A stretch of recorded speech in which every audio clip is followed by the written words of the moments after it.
રાજ્યમાં હવે ગરમીનો વરસાદ થશે, ગરમી અકળાવી દેશે। રાજ્યમાં ભારે વરસાદની રાહ હવે ન જોતા હવે કાળઝાળ ગરમીમાં શેકાવા થઈ જજો તૈયાર। હવે ભાદરવાના તડકા તરખાટ મચાવશે। ભાદરવા માસમાં આકાશમાંથી મે નહીં ગરમીનો વરસાદ થશે। હવામાન વિભાગે આગાહી કરી છે કે હવે વરસાદ નહિવત પડશે, મોટાભાગના વિસ્તારમાં અકળાવી દે તેવી ગરમી પડશે। ભાદરવા માસમાં ગરમીની સાથે બફારો પણ ત્રાહિમામ કરી દેશે। લોકો ગરમીથી અને બફારાથી પરસેવે રેબઝેબ થઈ જશે। રાજ્યમાં 34 થી 35 ડિગ્રી સુધી તાપમાન રહેશે। અમદાવાદમાં 32 ડિગ્રી સુધી તાપમાન પહોંચ્યું। જો કે હવામાન વિભાગનું માનીએ તો હજુ ચોમાસાએ વિદાય લીધી નથી। ભલે અત્યારે ગરમી પડતી હોય પરંતુ હજુ વરસાદ પડવાની સંભાવના છે। 7 દિવસ સૌરાષ્ટ્ર અને દક્ષિણ ગુજરાતમાં સામાન્ય વરસાદી ઝાપટા રહેશે। રાજ્યમાં આ દરમિયાન ભેજવાળું વાતાવરણ રહેતા સામાન્ય વરસાદની સંભાવના છે। 1 જૂનથી 19 સપ્ટેમ્બર સુધી ગુજરાતમાં 44% વધુ વરસાદ પડ્યો છે। ક્ષત્રિય મહાસંમેલન મળે તે પહેલા વિવાદ। ભાવનગરના યુવરાજે કહ્યું, રાજકીય લાભ માટે મારા વડીલોનો ઉપયોગ કે દુરુપયોગ ન કરવો। સમસ્ત ક્ષત્રિય સમાજને એક કરવાના ઉદ્દેશથી આવતીકાલે 20 સપ્ટેમ્બરની શુક્રવારે અમદાવાદના ગોતા ખાતે આવેલા રાજપૂત ભવન ખાતે તમામ ક્ષત્રિય આગેવાનોનું ભવ્ય સંમેલન યોજાવા જઈ રહ્યું છે। આ સમારોહમાં સમસ્ત ક્ષત્રિય અસ્મિતા મંચની જાહેરાત થશે, જેમાં પ્રમુખ તરીકે ભાવનગરના મહારાજા વિજયરાજસિંહજી ગોહિલની તાજપોશી કરવામાં આવશે। આ સંમેલન પહેલા ભાવનગરના મહારાજાના પુત્ર એવા યુવરાજ જયવીરસિંહ ગોહિલે સોશિયલ મીડિયા ફેસબુક ઉપર પોસ્ટ કરી, જેમાં લખ્યું કે રાજપૂત એકતા અનિવાર્ય છે, તેમાં કોઈ શંકા નથી। રાજપૂત સમાજની કોઈ પણ સમિતિ તેમના રાજકીય લાભ ખાટવા માટે મારા પૂર્વજો અથવા મારા પરિવારના વડીલોનો ઉપયોગ દુરુપયોગ કરીને રાજકારણમાં સામેલ ન થાય। તો ભાવનગરના યુવરાજની એક પોસ્ટ સોશિયલ મીડિયામાં વાયરલ થઈ છે, જેને લઈ સંમેલન પહેલા જ સમાજમાં વિવાદની ચર્ચાએ પકડ્યું છે જોર। ત્યારે આ મામલે ક્ષત્રિય શક્તિ અસ્મિતા મંચના અધ્યક્ષ સ્પષ્ટતા કરી। ભાવનગરના યુવરાજ સાહેબ પહેલાથી જ સ્પષ્ટ છે, રૂપાલા વખતે પણ તેઓ સ્પષ્ટ હતા, તેઓ કોઈ સમિતિના સભ્ય નથી, એ સ્પષ્ટ વાત છે। ભરૂચમાં પૂરને લઈને રાજનીતિનું પૂર। મુમતાઝ પટેલની માંગ પર સોશિયલ મીડિયામાં વોર શરૂ। ભરૂચ જિલ્લામાં અતિભારે વરસાદના કારણે અનેક લોકોને લાખોનું નુકસાન થયું। ખેડૂતોના ખેતી પાકને પણ વ્યાપક પ્રમાણમાં નુકસાન પહોંચ્યું। ત્યારે આ મામલે કોંગ્રેસના મહિલા આગેવાન મુમતાઝ પટેલે રાજ્યના મુખ્યમંત્રી ભૂપેન્દ્ર પટેલ તેમજ ભરૂચ કલેક્ટર તુષાર સુમેરાને પત્ર લખ્યો। અતિવૃષ્ટિના કારણે થયેલ નુકસાનીનો સર્વે કરાવી તાત્કાલિક સહાય ચૂકવવાની માંગ કરી, જેને લઈ રાજનીતિનું પૂર આવી ગયું। ભાજપ કોંગ્રેસ નેતા મુમતાઝ પટેલના પત્રને લઈને પલટવાર કરી રહ્યું છે। મુમતાઝ પટેલ અને ભૂષણ ભટ્ટ વચ્ચે સોશિયલ મીડિયા પર જંગ છેડાઈ ગઈ।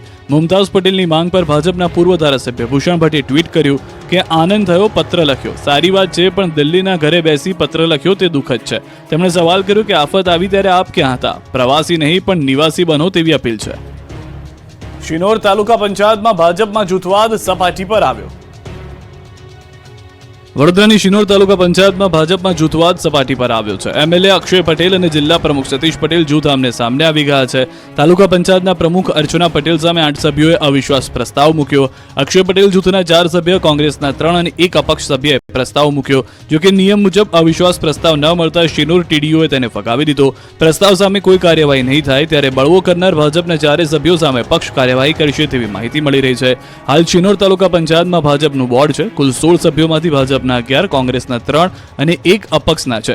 અગાઉ 2.5 વર્ષની ટર્મ પૂર્ણ થતા અક્ષય પટેલ જૂથના પ્રિય પટેલે મેન્ડેટની વિરુદ્ધમાં જઈને ફોર્મ ભર્યું હતું। જોકે રાજકીય ડ્રામા બાદ મેન્ડેટવાળા ઉમેદવારને બિનહરીફ વધાવી લેવાયા હતા। હાલ તો એમએલએ જિલ્લા પ્રમુખ વચ્ચેના જૂથવાદનો મુદ્દો ટોક ઓફ ધ ટાઉન બન્યો। અંબાજીમાં શ્રદ્ધાળુઓની સંખ્યા સાથે દાનમાં પણ ઘટાડો। 25 લાખનો મોહનથાળ વધી પડ્યો। ભાદરવી પૂનમનો મહાકુંભ સમાન મેળો તો પૂર્ણ થઈ ગયો। નિર્વિઘ્ને અંબાજીનો ભાદરવી પૂનમનો મેળો પૂર્ણ તો થયો, સાથે દિવસ પ્રવાસીઓનું ઘોડાપુર જોવા મળ્યું। લાખોની સંખ્યામાં ભક્તોએ માના ચરણોમાં શીશ ઝુકાવીને આશીર્વાદ લીધા। પરંતુ આ વર્ષે એવી વાત સામે આવી છે કે ગત વર્ષની સરખામણીએ યાત્રિકોની સંખ્યામાં મોટો ઘટાડો નોંધાયો છે। ગત વર્ષ કરતાં આ વર્ષે અંદાજિત 15 લાખ જેટલા યાત્રિકો ઘટ્યા છે। યાત્રિકોની સાથે ધ્વજારોહણની સંખ્યા, ભોજન પ્રસાદ, મોહનથાળ પ્રસાદ પેકેટ, ચીકી પ્રસાદ પેકેટના વેચાણ અને ભંડારા ગાદી અને સોનાની આવક પણ ઘટી છે। આ વર્ષે ભાદરવી પૂનમના મેળામાં શ્રદ્ધાળુઓની સંખ્યા 45 લાખથી ઘટીને 32.54 લાખ થઈ। શ્રદ્ધાળુઓની સંખ્યા ઘટતા 25 લાખનો મોહનથાળનો પ્રસાદ વધ્યો છે। આ વર્ષે માત્ર 2,37,575 કિલો પ્રસાદ બન્યો હતો। 10,000 કિલો મોહનથાળનો પ્રસાદ વધ્યો હોવાનું અનુમાન છે।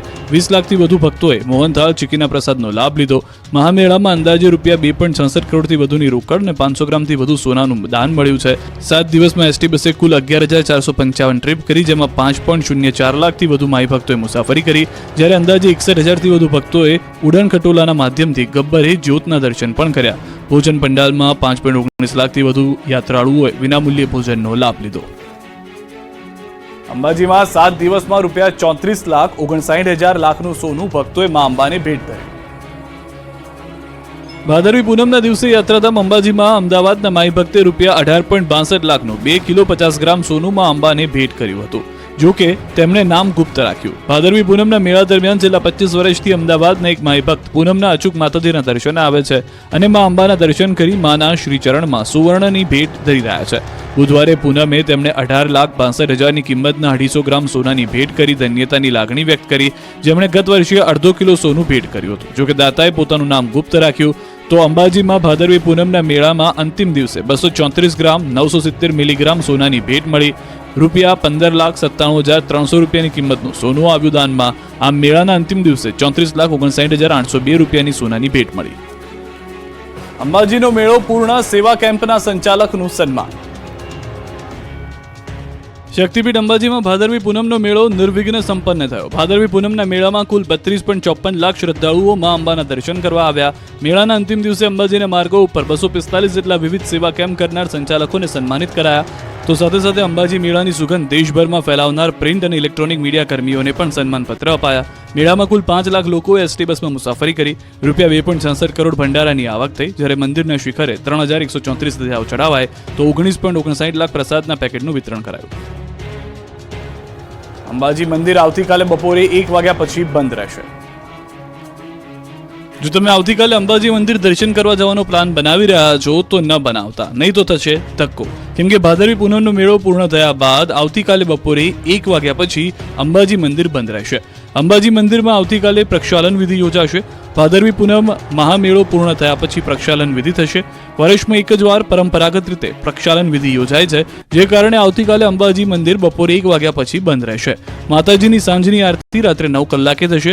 21 સપ્ટેમ્બરથી આરતી તથા દર્શનનો સમય રાબેતા મુજબ રહેશે. બીજી તરફ મેળો પૂર્ણ થયા બાદ અનેક વિસ્તારમાં ભારે ગંદકી પણ જોવા મળી છે. અંબાજી તેમજ આસપાસના વિસ્તારોમાં સફાઈ કામગીરી માટે 1200 કરોડ રૂપિયા જેટલી માતબર રકમનું ટેન્ડર પણ અપાયેલું છે. તેમ છતાં કચરાના ઢગલા જોવા મળ્યા. ગટરો પણ કચરાથી ઉભરાતી દેખાય. ત્યારે રોગચાળો ફાટી ન નીકળે તે માટે NSSની 15 થી 20 ટીમ સફાઈ કામગીરી માટે અંબાજી પહોંચી કચરો ભેગો કરી ગંદકી દૂર કરવાની કામગીરી હાથ ધરી. ગુજરાતની જનતા પર વધુ એક મોંઘવારીનો માર. ખાદ્ય તેલના ભાવમાં ફરી તોતિંગ ઉછાળો. તહેવારોની સિઝન નજીક આવતા ખાદ્ય તેલના ભાવમાં ફરી એકવાર વધારો થયો છે. કપાસિયા તેલના ભાવમાં પ્રતિ ડબ્બે 60 રૂપિયાનો વધારો થયો છે. બીજી તરફ સિંગ તેલના ભાવમાં છેલ્લા 2 દિવસમાં 60 રૂપિયાનો ઘટાડો થયો છે. કેન્દ્ર સરકારે આયાતી ખાદ્ય તેલની ઇમ્પોર્ટ ડ્યુટીમાં વધારો કરતા સિંગ તેલ સિવાયના તમામ ખાદ્ય તેલમાં છેલ્લા 15 દિવસમાં 300 રૂપિયાથી વધુનો વધારો થયો. કપાસિયા, સોયાબીન, મકાઈ, સનફ્લાવર સહિતના તેલના ભાવે ડબ્બે 300 થી 400 રૂપિયાનો વધારો થયો. કપાસિયા તેલનો ડબ્બો 1 મહિના પૂર્વે જ 1600 થી 1650 રૂપિયા સુધી મળતો હતો. તેનો હાલ ભાવ 2050 થી 2100 રૂપિયા સુધી થઈ ગયો છે. પામ તેલ જે 15 દિવસ પૂર્વે 1500 થી 1550 સુધીમાં મળતું, તેનો હાલ ભાવ 1980 થી 2050 સુધી પહોંચ્યો છે. સોયાબીન તેલનો ભાવ હાલમાં પણ રૂપિયા 2000 સુધી પહોંચી ગયો છે, જ્યારે કે મકાઈના તેલનો ભાવ 1800 થી 1900 રૂપિયા સુધીની વચ્ચે છે. જ્યારે કે સનફ્લાવર તેલનો ભાવ 1850 થી લઈ 1950 રૂપિયા સુધીમાં મળી રહ્યા છે. ત્યારે ખાદ્ય તેલોમાં આગ ઝરતી તેજી દિવાળી સુધી યથાવત રહેશે તેવું વેપારીઓનું માનવું છે. બીજું કારણ એ પણ છે કે રાજ્યમાં આ વર્ષે કપાસનું ઓછું વાવેતર થતાં ઉત્પાદનમાં ઘટાડો થાય તેવી શક્યતા છે. બીજી તરફ કપાસના પાકમાં ગુલાબી ઈયળનો રોગ આવી જતા ઉતારો પણ ઓછો છે. આ જ કારણોથી કપાસિયા અને તેલીબિયાના ભાવ વધ્યા છે. સુરતના મહુવામાં ગરીબોના અનાજના કાળાબજારીનો પર્દાફાશ. સુરતના મહુવા તાલુકામાં સરકારી અનાજના કાળા બજારનો પર્દાફાશ થયો છે. બીજા બાજુએ ગરીબોના હક પર તરાપ મારતા લાભાર્થીઓમાં રોષ છે. મહુવામાં આદિવાસીઓને અનાજ પૂરતું ન મળતું હોવાની રાવ ઉઠી છે. છેલ્લા 8 મહિનાથી ગરીબોને અનાજનો પૂરતો જથ્થો ન મળતા હોવાની ફરિયાદ છે. અનેક રજૂઆત બાદ પણ મામલતદાર કચેરી દ્વારા સસ્તા અનાજ દુકાનદારો સામે કોઈ નક્કર કાર્યવાહી ન કરાઈ હોવાનો આક્ષેપ કરાયો છે. ત્યારે આદિવાસી સંગઠન હવે મેદાનમાં આવ્યું છે અને જાતે જ પુરાવાઓ એકત્રિત કરવાનું શરૂ કરી વિજિલન્સ તપાસની માંગ કરવા આવેદન પાઠવ્યું. અને જો માંગ સ્વીકારવામાં ન આવે તો જનતા રેડની ચીમકી ઉચ્ચારી. તો આ મુદ્દે મામલતદારનું કહેવું છે કે અલગ અલગ કક્ષાએથી તપાસ માટેના સૂચનો આપી દેવાય છે, જેમાં કોઈ પણ ગેરરીતિ જણાશે તો પરવાનેદાર સામે કાયદેસરની કાર્યવાહી કરાશે. ગિરનાર પર વીજ લાઇન શરૂ કરવા PGVCL પાસે નથી સમય. ગિરનાર પર વીજ લાઇન શરૂ કરવા PGVCL પાસે નથી સમય. જૂનાગઢમાં ગિરનાર પર્વત પર ઉદ્ઘાટનના વાંકે નવી વીજ લાઇન કાર્યરત ન થતા હજી પણ અંધારું છે. વર્ષો જૂની વીજ લાઇનમાં યોગ્ય પુરવઠો ન મળતા શક્તિપીઠ અંબાજીમાં અંધારામાં મા અંબાની આરતી કરવાની ફરજ પડી રહી છે.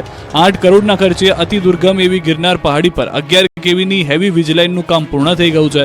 અંદાજિત 4000 મીટર જેટલો કેબલ પાથરી ટ્રાન્સફોર્મર ઊભા કરાયા છે. જો કે કામ પૂર્ણ થયા બાદ પણ વીજ લાઇન કાર્યરત નથી થઈ, જેના કારણે પારાવાર મુશ્કેલી થઈ રહી છે. અંબાજી મંદિરમાં હજારો ભક્તો દર્શનાર્થે આવે છે. એવામાં વીજળી વગર યાત્રિકો માટે પીવાનું પાણી ભરવામાં પણ મુશ્કેલી થાય છે. ત્યારે ગિરનાર પર પૂરતો વીજ પુરવઠો આપવા સાધુ સંતોમાં માંગ ઉઠી છે. આ મામલે પીજીવીસીએલના અધિકારીનું કહેવું છે કે વન વિભાગની આખરી મંજૂરી બાકી છે, જે મળતા જ વીજ પુરવઠાની કામગીરી શરૂ કરી દેવાશે. રોડ બિસ્માર થતા ધોળકા હાઈવે જામ થઈ ગયો. જો તમે ધોળકા બાજુ જવાના હો તો ટાળજો. ભારે વરસાદ બાદ રાજ્યભરના રસ્તાઓની હાલત ખસ્તા થઈ ગઈ છે. ત્યારે ધોળકા વાયા ચિયાડા ગામનો રોડ તો અત્યંત ખરાબ થઈ ગયો છે. વરસાદના વિરામને 10-15 દિવસ પણ રોડ પર પાણી ભરાઈ ગયા છે. આખો રોડ પોલો થઈ ગયો છે. ત્યારે ધોળકા વાયા ચિયાડા ગામથી બાવળા રોડ પર મસમોટા ટ્રક પસાર થઈ રહ્યા હતા. ત્યારે રોડ પોલો થઈ જતા રોડની વચ્ચોવચ્ચ લોકો ફસાયા હતા. રોડ જમીનમાં ખૂંચી જતા રોડ બ્લોક થઈ ગયો હતો. બંને બાજુ ટ્રાફિક જામ થયો. બાઇક ચાલકો જીવના જોખમે બાઇક કાઢતા નજરે પડ્યા. 3 વાહનો એકસાથે રોડ પર ફસાતા રોડ પર ચાલવું પણ મુશ્કેલ બન્યું. રોડ બ્લોક થતા સેંકડો મુસાફરો પરેશાન થયા. રોડ બ્લોક થતા ગ્રામ્ય વિસ્તારના લોકો ધોળકા અને બાવળા તરફ જવા પરેશાની વધી ગઈ છે. ગુજરાતમાં 2 ઓક્ટોબરથી કોરી ઉદ્યોગકારો હડતાલ કરશે. ગુજરાતમાં 2 ઓક્ટોબરથી કોરી ઉદ્યોગકારો હડતાલ કરશે. રાજ્યમાં 5000 કરોડનું ટર્નઓવર ઠપ થશે. અરવલ્લી, ખેડા સહિત ગુજરાતની 1200 કોરીઓ હડતાલમાં જોડાશે, તો અન્ય 2800 લીઝ ધારકો પણ હડતાલમાં જોડાશે. એન્વાયરમેન્ટ સર્ટિફિકેટના નામે ખાણ ખનીજ વિભાગની પજવણીથી કોરી ઉદ્યોગકારો પરેશાન છે. ખાડા અને સ્ટોક માપણીના નામે હેરાનગતિ કરાઈ રહી હોવાનો આક્ષેપ કર્યો. ખાણ ખનીજ વિભાગની હેરાનગતિથી 60% ઉદ્યોગો બંધ થવાનો દાવો કર્યો. 60% કોરીઓના ETI અને રોયલ્ટી પેપર આપવાના બંધ કરાતા રોષ ફેલાયો, જેથી ગુજરાતમાં 2 ઓક્ટોબરથી કોરી ઉદ્યોગકારો હડતાલ કરી વિરોધ કરશે. આ અંગે ગાંધીનગર ખાતે બેઠક બાદ નિર્ણય લેવાયો છે. દ્વારકાના શિવરાજપુરમાં મલ્લ કુસ્તી મેળો યોજાયો. દંગલ ફિલ્મ જેવા સર્જાયા દ્રશ્યો. દેવભૂમિ દ્વારકામાં શિવરાજપુર બીચ પર જોવા મળ્યા દંગલ ફિલ્મ જેવા દ્રશ્યો. દેવભૂમિ દ્વારકાના શિવરાજપુર ગામે કોમી એકતા સ્વરૂપ જાકુમ-બચા દાદાના ઉર્ષ નિમિત્તે દર વર્ષની માફક મલ્લકુસ્તી જૂનવાણી ઢબે યોજાતી હોય છે. 500 વર્ષથી યોજાતા મેળામાં મોટી સંખ્યામાં લોકો જોડાયા. યુવાને કુસ્તીના મેદાનમાં ઉતરીને પોતાની શક્તિનો પરિચય બતાવ્યો. એક ચડિયાતા દાવ થકી વિરોધીઓને પસ્ત કરીને લોકોનો ઉત્સાહ વધાર્યો. દૂર દૂરથી અહીં મલ્લકુસ્તીબાજો કુસ્તી લડવા આવ્યા હતા. 200 જેટલા કુસ્તીબાજોએ પોતાની શક્તિનું પ્રદર્શન કર્યું, કૌવત બતાવ્યું. સ્પર્ધામાં પ્રથમ, દ્વિતીય અને તૃતીય આવનાર કુસ્તીબાજોને ટ્રોફી, પ્રમાણપત્ર અને રોકડ પુરસ્કાર આપવામાં આવ્યા. શિવરાજપુર વાડી વિસ્તારમાં જાકુપીર દાદાની દરગાહ આ મલ્લકુસ્તી મેળાનું ભવ્ય આયોજન કરવામાં આવ્યું હતું. દેશી WWF ગણાતી મલ્લકુસ્તીને નિહાળવા દૂર દૂરથી લોકો આવ્યા હતા. નવરાત્રી પહેલા અમદાવાદમાં યુવકે 35,000 ખર્ચીને બનાવી 5 કિલો વજનની પાઘડી. નવલા નોરતાની તૈયારીઓ પૂરજોશમાં ચાલી રહી છે. ત્યારે અમદાવાદમાં આ વખતે અનુજની પાઘડી ધૂમ મચાવવાની છે. આંતરરાષ્ટ્રીય ગરબા ખેલાડી અનુજ મુદલેરિયાએ આ વર્ષે 5 કિલોની પાઘડી તૈયાર કરી છે. આત્મનિર્ભર ભારત થીમ પર તૈયાર થયેલી આ પાઘડી ખાસ છે. આંતરરાષ્ટ્રીય સ્તરે ખ્યાતિ ધરાવનાર અમદાવાદના ખેલૈયા દર વર્ષે અવનવી થીમ પર પાઘડી તૈયાર કરે છે. ત્યારે આ વખતે પણ તેમણે આત્મનિર્ભર ભારતની થીમ પર આકર્ષક પાઘડી અને ગરબાનો પહેરવેશ તૈયાર કર્યો છે. પ્રધાનમંત્રી મોદીને ત્રીજી ટર્મ માટેની શુભેચ્છા. ડાયમંડ બુર્જ સહિતની પ્રતિકૃતિનો ટ્રેડિશનલ પાઘડીમાં સમાવવામાં આવી છે. 35,000ના ખર્ચે અનુજ મુદલિયારે આ પાઘડીને તૈયાર કરી છે, જેનું વજન 5 કિલોગ્રામ છે, જ્યારે તેના પહેરવેશનું વજન 12 કિલોગ્રામ છે. આ પહેલા અનુજ heritage, GST, corona warriors, Sonu Sood અને આઝાદીના 75 વર્ષની થીમ પર પાઘડી બનાવી ચૂક્યા છે. અનુજને તેની પાઘડીના કારણે વર્ષ 2019માં ઇન્ડિયા બુક ઓફ વર્લ્ડમાં પણ સ્થાન મળ્યું હતું. અનુજ છેલ્લા 7 વર્ષથી આ પ્રકારે પાઘડીની જુદી જુદી ટ્રેડિશનલ થીમ સાથે ગરબાના ગ્રાઉન્ડ પર ઉતરે છે. રાજકોટમાં દોડશે મેટ્રો રેલ. 38 કિલોમીટરનો રૂટ તૈયાર કરવાનો ખર્ચ ₹10,000 કરોડ. અમદાવાદ અને સુરતની જેમ હવે રાજકોટમાં પણ દોડશે મેટ્રો ટ્રેન. રાજકોટને એમ્સ ક્રિકેટ સ્ટેડિયમ આંતરરાષ્ટ્રીય એરપોર્ટ મળ્યા બાદ હવે રાજકોટમાં મેટ્રો રેલ પણ દોડતી થશે. રાજકોટમાં મેટ્રો રેલ શરૂ કરવા માટેની તૈયારીઓ શરૂ થઈ ગઈ. રાજકોટ મેટ્રોની જવાબદારી Gujarat metro rail corporation limited કંપનીને ગાંધીનગર કચેરી સંભાળશે. મેટ્રો રેલના અધિકારીઓ રાજકોટમાં આવીને સર્વે પણ કરી ગયા. ગુજરાત સરકારે આ પ્રોજેક્ટને મંજૂરી આપીને તેનો DPR કેન્દ્રમાં મંજૂરી માટે મોકલી આપ્યો. કેન્દ્રની મંજૂરી મળ્યા બાદ ઝડપથી રાજકોટમાં મેટ્રો રેલનું કામ શરૂ કરી દેવામાં આવનાર છે.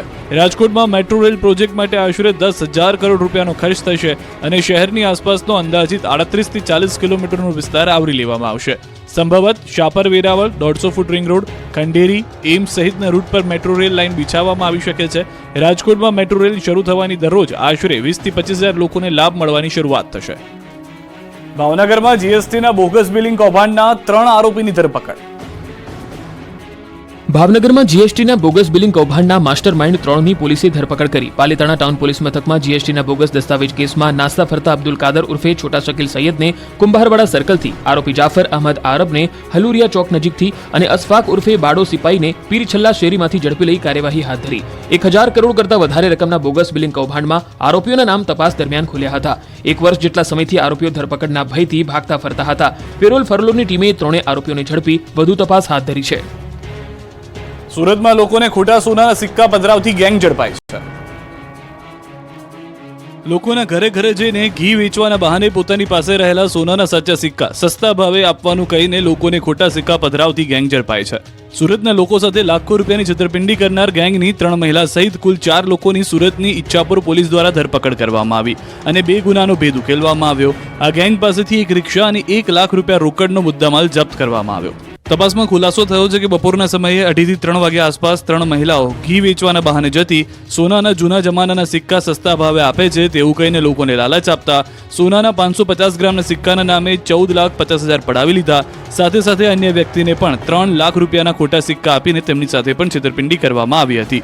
કુલ 17,50,000 રૂપિયાની છેતરપિંડી થઈ હોવાનું ખુલ્યું. વડોદરાથી સમાચાર. સામાન્ય સભા દરમિયાન એસીમાં આગ લાગી છે. એસીમાં શોર્ટ સર્કિટથી લાગી છે આગ. ચાલુ સભાએ આગ લાગતા દોડધામ મચી ગઈ. ફાયર વિભાગે આગ પર કાબુ મેળવી લીધો. મનપાની ફાયર એક્ઝિક્યુટર બોટલ કામ ન આવી તે પણ એક મહત્વની વાત છે.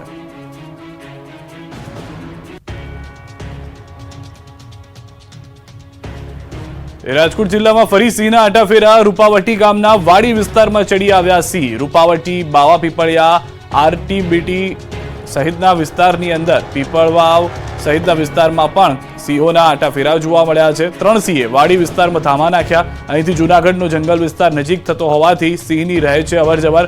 વન વિભાગે આ 3 સિંહ પર રાખી રહ્યું છે નજર. બનાસકાંઠા ટ્રાફિક પોલીસને ચેલેન્જ ફેંકતો એક વિડીયો હાલ વાયરલ થઈ રહ્યો છે. હાઈવે પર જીવના જોખમે પ્રવાસ કરાવતા ખાનગી વાહન ચાલકનો વિડીયો વાયરલ થયો છે. વિડીયો થરાદ સાંચોર હાઈવે પરનો છે. વિડીયોમાં સાફ જોઈ શકાય છે કે ખાનગી જીપ જેની ક્ષમતા કરતાં પણ વધુ પ્રવાસીઓને બેસાડાય છે. એટલું જ નહીં, જોખમી રીતે જીપની ઉપર અને જીપની પાછળ લટકીને મુસાફરોને પ્રવાસ કરાવાઈ રહ્યો છે. જિલ્લાના સરહદી વિસ્તારમાં આવા દ્રશ્યો જોવા મળી રહ્યા છે. અહીં સવાલ એ થાય છે કે શું થરાદ ટ્રાફિક પોલીસને આ દ્રશ્યો જોવાતા નથી? શું ટ્રાફિક પોલીસ કોઈ દુર્ઘટનાની રાહ જોઈ રહી છે? આખરે ખાનગી વાહન ચાલકોને કાયદાનો કેમ ડર રહ્યો નથી?